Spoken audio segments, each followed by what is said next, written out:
Fala galerinha do sétimo ano, beleza? O professor está gravando, está enviando para vocês agora a nossa primeira videoaula de filosofia, e nessa primeira videoaula a gente vai fazer uma revisão sobre o conteúdo abordado até o momento, e nós trabalhamos, além do conceito de filosofia, que trata-se do amor à sabedoria, nós estávamos conversando sobre lógica.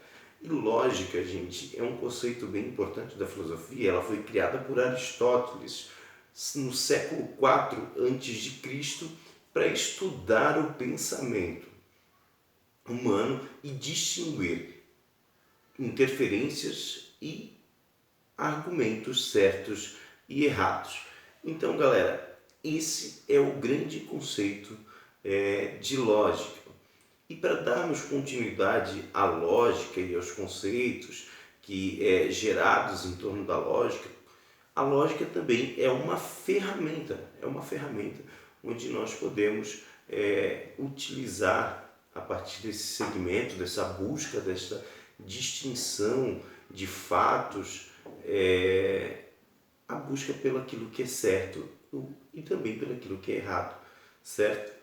E para chegarmos, existem algumas formas de chegarmos a um conceito lógico.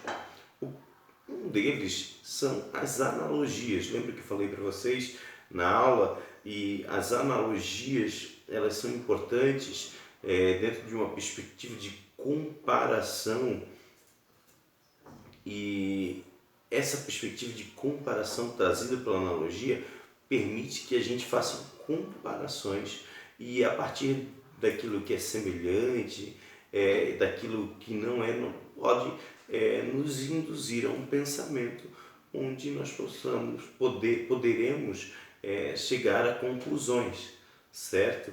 Então, a analogia é aquele raciocínio que se desenvolve a partir das semelhanças entre casos particulares. Fato. Através dele se chega a uma conclusão geral, vamos dizer assim, mas só a outra proposição particular. Além disso, assemelha-se, gente, à indução, né? Mas considera somente um caso, indução que a gente viu um pouco mais para frente, considera somente um caso particular como contrapartida. O exemplo disso a gente pode pegar da nossa vida prática, as meninas aí, por exemplo, aquela blusa ficou bonita naquele manequim, então vai ficar bonita em mim também. Isso é um exemplo de semelhança entre particulares, né, gente, que faz com que nós possamos fazer uma analogia, uma comparação e tirarmos uma conclusão. Além das analogias que podem nos levar a uma conclusão, e a lógica quer nos levar a uma conclusão, nós temos a inferência. E as inferências, gente, quando a gente fala de inferência, a gente fala de conclusão, né? Ou seja, para mim chegar a uma inferência,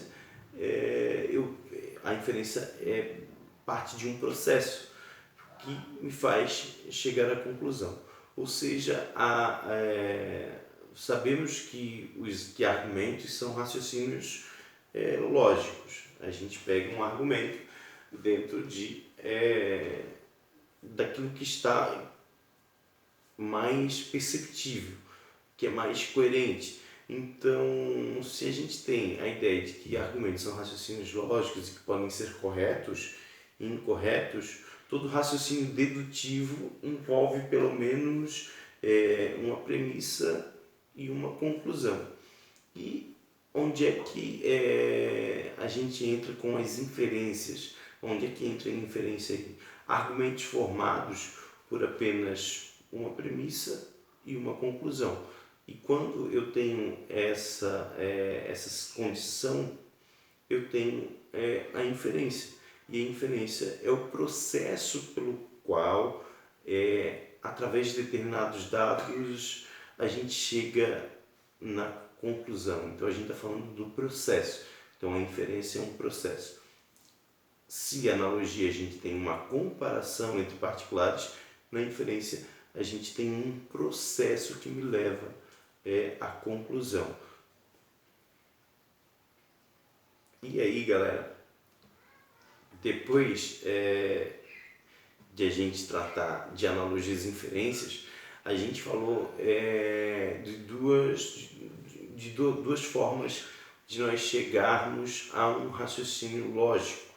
E quando a gente falou de como chegar a esse raciocínio lógico, além da analogia e além da inferência, a gente falou de indução e dedução, dois processos que nos levam a esses conhecimentos, a esse conhecimento, a essa chegada da verdade ou não, da não verdade, por meio da lógica.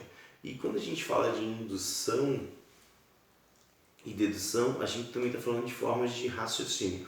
Na indução, o raciocínio faz parte de elementos particulares, né? A gente pega assim, os elementos particulares, a gente olha para um, olha para o outro, até chegar a uma conclusão. A gente chega em determinada situação, vê o que está à volta, e isso permite ter uma conclusão sobre aquilo que eu estou vendo.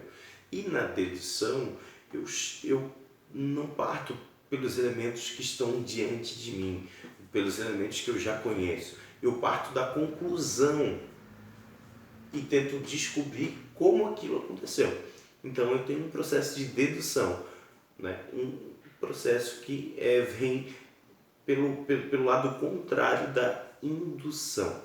Né? Então eu tenho já o caso explícito e vou buscar saber como aconteceu na dedução. E na indução eu tenho as referências que me levam a argumentos que fazem eu chegar a uma possível conclusão. Então, alguns exemplos de indução e dedução. Numa casa é encontrada uma pessoa morta. Eu já tenho uma conclusão. Eu cheguei num lugar e tinha um cadáver. Por dedução, nós podemos identificar fatos que nos levam a entender como ela foi morta ou não. Então, como a casa, por exemplo, assim, se a gente chega, a casa está revirada, tinha uma faca ensanguentada na mesa. Se eu chego primeiro e já vejo uma pessoa morta, automaticamente, se eu olhar ao entorno dela, eu vou chegar eu vou entender como isso aconteceu. E na indução seria totalmente o contrário. Eu iria ver a situação, né? Seria encontrada a casa revirada, a faca sobre a mesa, mas não se sabe o que aconteceu de verdade. Se alguém foi morto, se alguém foi ferido, o que aconteceu de verdade. Então esse é um processo de indução. Eu vou pegar as provas que podem levar a uma conclusão. E no processo de dedução eu tenho uma conclusão e preciso das provas para fazer com que eu compreenda o que aconteceu. Por exemplo, outros desses dois exemplos que eu citei para vocês, até na própria sala de aula. Estou com dor de cabeça, ou seja, estou com dor de cabeça, já sei, certo? Já sei o que eu tenho, estou com dor de cabeça. Agora, se eu quiser entender a minha dor de cabeça, eu vou ter que fazer o quê? Deduções sobre os sintomas que eu estou sentindo para tentar avaliar qual a origem dessa dor de cabeça. E na indução, por exemplo, eu estou com febre, tontura, vermelhidão, diarreia e eu estou com um problema de saúde. Eu vou pegar todos esses sintomas e vou induzir a possíveis problemas de saúde indícios, e pegar esses indícios, vou observar e ver quais doenças estão relacionadas a esses sintomas. Então eu vou induzir esses indícios para entender o que eu posso ter. Né? Então eu não vou chegar e já vou dizer que estou com dor de cabeça direto. Na indução eu vou juntar os indícios para chegar a possíveis conclusões, porque podem ter várias conclusões. Na indução, na dedução eu já tenho o caso pronto.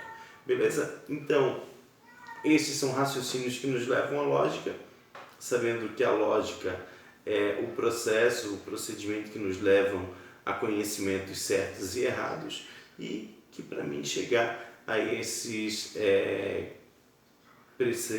conhecimentos, a essa busca, eu tenho diferentes caminhos e diferentes formas de raciocinar sobre, até eu chegar a um conhecimento definitivo, a uma conclusão lógica. Beleza, galera? A gente se encontra na próxima aula. Beijo, um abraço, e vou deixar para vocês lá no sistema atividade, no Clipe Escola, atividade que vocês vão fazer relacionada a P1. Beleza? Beijo, valeu, fui!